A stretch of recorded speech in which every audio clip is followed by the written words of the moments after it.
Hi there, Peculiar Gardener here, and I finally got everything in the dirt. Yes.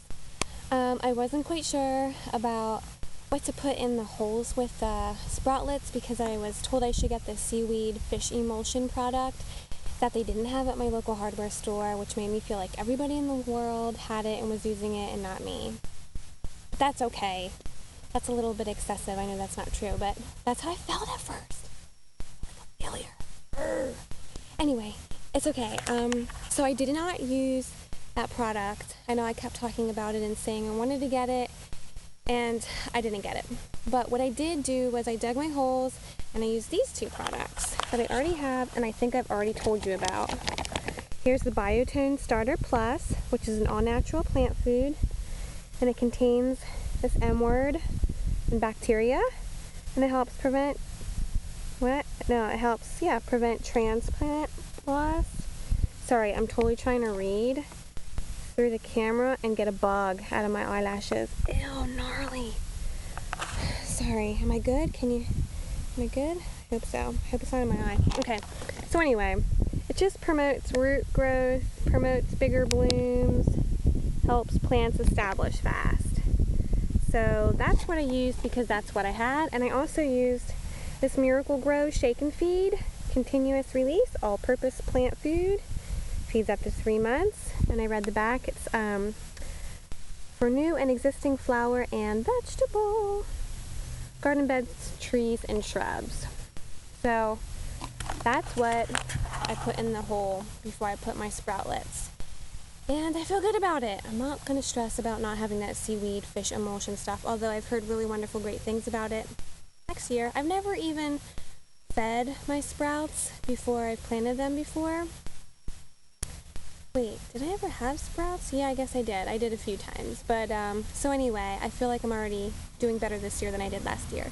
And so let me show you what I have. I just watered everything, so it probably just looks like a muddy mess. But there we go. I have peppers, a couple rows of peppers, cabbage, broccoli, tomatoes. Let me see if I can get some close-ups. Here's a tomato. Can you see it? I'm not sure if I have it in the shot. There it is. Grow and be strong, please, tomatoes. Here's another one. They're so small and all dirty and muddy right now, but they'll one day be big and strong and great. I have a really funny story, and this I think is even more important than the gardening business today. So yesterday the kids and I were out here planting. I think we only got broccoli and cauliflower in the dirt yesterday, and I really wanted to have everything in the dirt, so I felt like a big failure because I didn't get it all in. But it's tricky when you have two little ones running around at the same time. So anyway, I hastily cleaned up and brought everything in the house, and I couldn't find my camera, the one I'm talking to right now. And I didn't really think about it too hard until like 9:30 at night, 9:15, and I was like, oh shoot, I bet I left my camera outside. So I was about to put my daughter to sleep. I know that's late, but we're a late night family. And I thought, well, I'll take her outside with me to go look for the camera. So I grabbed a flashlight, and I have my daughter on my hip here, and in my other hand, I have this flashlight like this. And it's this really bright LED flashlight, and I'm walking through the grass with my bare toes because I usually am barefooted in the grass, and it was all wet and moist, which the grass at night usually is, but I'm noticing earthworms all over in the yard, fleeing from my feet in the light, and it freaked me out, and I didn't notice it until I was like way up here trying to find the camera, and I was far from the house in my mind because I don't like worms at all in the least. Like, it's a big deal if I can pick one up and throw it in the compost pile. So anyway, before I realized that I was stepping on earthworms, it dawned on me that my daughter might have planted my camera in the dirt because I gave her a shovel and a bunch of random things in a pile, and I was like, here, dig a hole and put it in, and I couldn't remember if my camera was part of that pile, and I couldn't find the camera. I couldn't find it all night. I couldn't find it all this morning, and I had kind of given up, and I was like, I wanted a new camera anyway. I didn't really want to have to go buy one right away, and I didn't want that to be the circumstances of having to get a new camera, so I was a little disappointed in myself, and lo and behold, while I was searching my seed stash for herb seeds, I found my camera in my seed stash Tupperware. So I was really thankful, praising the Lord for that. Praising the Lord my camera wasn't buried in the garden. So that was kind of a crazy night last night. And I'd probably be laughing about it, but I'm exhausted. I don't know why. I'm just really super tired today.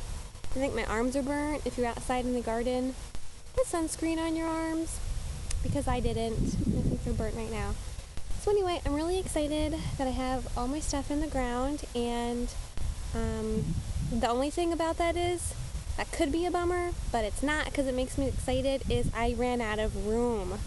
I still haven't put out my beans, and I don't have any big boy tomatoes, big heirloom tomatoes that I wanted. I planted all my all the little grape tomatoes that I wanted to plant. I planted, but I was going to go out and buy more. So I guess I'm going to have to dig up more garden, which doesn't bum me out. Kind of gets me excited. So anyway, this is a ramble, rant gardening post. I hope you're all having a great gardening day. I hope that if you have your children out there in the dirt with you, you don't hand them your camera and tell them, here, dig a hole and put it in, because you might end up planting your camera, and that's not good. I don't think planting your camera in the garden will produce like a plant of pictures. I don't think that's how it works. But anyway, I'm gonna go take a nap. Hope you guys are having a happy gardening day, whatever you're doing. Until next time, bye-bye.